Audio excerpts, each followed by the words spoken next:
Viewers, একটু ছবিটার দিকে শুরুর দিকে খেয়াল করুন, তারপর বাকি কথা বলতেছি।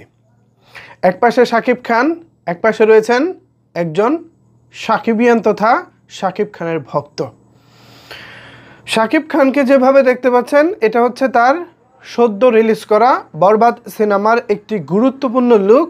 অন্যদিকে ওই একই লুকে ভক্ত এবার সিনেমা হলে হাজির হয়েছেন। এই যে একটা দৃশ্য, এই যে একটা ঘটনা, এই ঘটনাটা ঠিক কোন বিষয়টিকে মনে করিয়ে দেয় জানেন?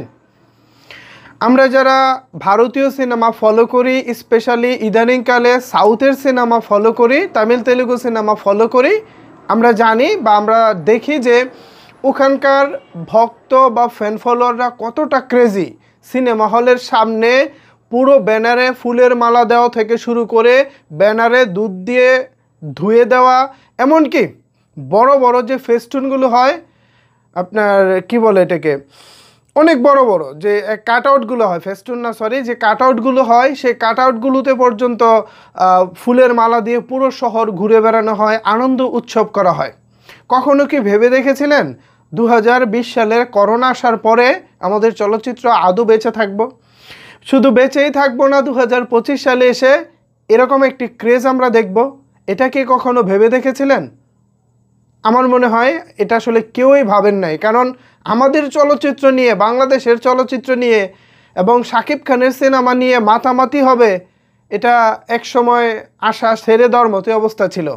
2019 সালে শাকিব খানের নিজের প্রযোজনা প্রতিষ্ঠান থেকে পাসওয়ার্ড সিনেমা রিলিজের পর মোটামুটি চারিদিকে একটা হইচই ছিল। বাট তারপর থেকে ওই সিনেমাই সর্বশেষ 2022 সালের আগে, ইনফ্যাক্ট 22 সালের আগে এটাই ছিল সর্বশেষ ঢালিউডে ব্যবসা সফল সিনেমা এবং শাকিব খানের জন্যও ব্যবসা সফল। এরপর কেই বা ভেবেছিল 2023 সালের কুরবানির ঈদে প্রিয়তমা সিনেমা দিয়ে শাকিব খান ম্যাসিভ আকারে কামব্যাক করবেন, এরপর তুফান, এখন বরবাদ, সব কিছু দিয়ে আলোচনার তুঙ্গে চলে আসবেন শাকিব খান। এটা কে ভেবেছিলেন? আই থিঙ্ক এটা কেউই ভাবেন নাই।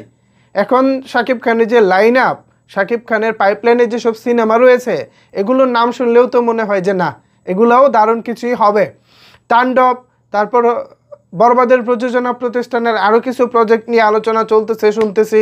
তো এগুলা যদি একের পর এক আসতে থাকে আর ভক্তরা যদি এরকম ক্রেজিনেসটা ধরে রাখতে পারে, আমাদের বাংলাদেশের সিনেমার ব্যবসাটা কোন পর্যায়ে যাবে জাস্ট ইমাজিন করুন।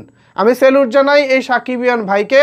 আপনি সিনেমা মুক্তির 26 দিন পরে এসেও যেভাবে আপনার ক্রেজিনেস ধরে রেখেছেন, স্পেশালি শাকিব খানের পুরো গেট আপটা নিজের মধ্যে ধারণ করে যেভাবে সিনেমা হলে ছুটে এসেছেন, এটা সত্যি আমাদের জন্য অনেক অনেক বড় পাওয়া।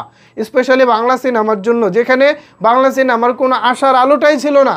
একের পর এক সিনেমা হল বন্ধ হয়ে সর্বশেষ মাত্র 60 থেকে 70টি সিনেমা হলে ঠেকেছিল। এগুলো 2024 সালের পরে আর খুঁজে পাওয়া যাবে না, এরকমটা ধারণা করেছিলেন অনেক হল মালিক। বাট সেই সব দিনগুলোকে পিছনে ফেলে নতুনভাবে নতুন উদ্যমে মেগাস্টার শাকিব খান যেমন ঘুরে দাঁড়িয়েছে সিনেমা হলগুলো, ইন্ডাস্ট্রি পাচ্ছে আশার আলো, আমরাও দেখতে পাচ্ছি এরকম ক্রেজি ভক্তগুলোকে। ভিউয়ার্স, এদেরকে ধরে রাখতে হবে এবং এদেরকে সম্মান দিতে হবে। এনাদেরকে নিয়ে বেশি বেশি লিখুন, বেশি বেশি পোস্ট করুন, উৎসাহ দিন। আশা করি এনাদের মতো আরও অনেক ক্রেজি ভক্ত আমরা ভবিষ্যতে দেখতে পাবো। সো এ বিষয়ে এখন আমি আপনাদের মূল্যবান মতামত জানতে চাই। নিচের কমেন্টস বক্সটা কিন্তু আপনাদের জন্য ওপেন রইল। ধন্যবাদ সবাইকে এতক্ষণ আমার সাথে থাকার জন্য।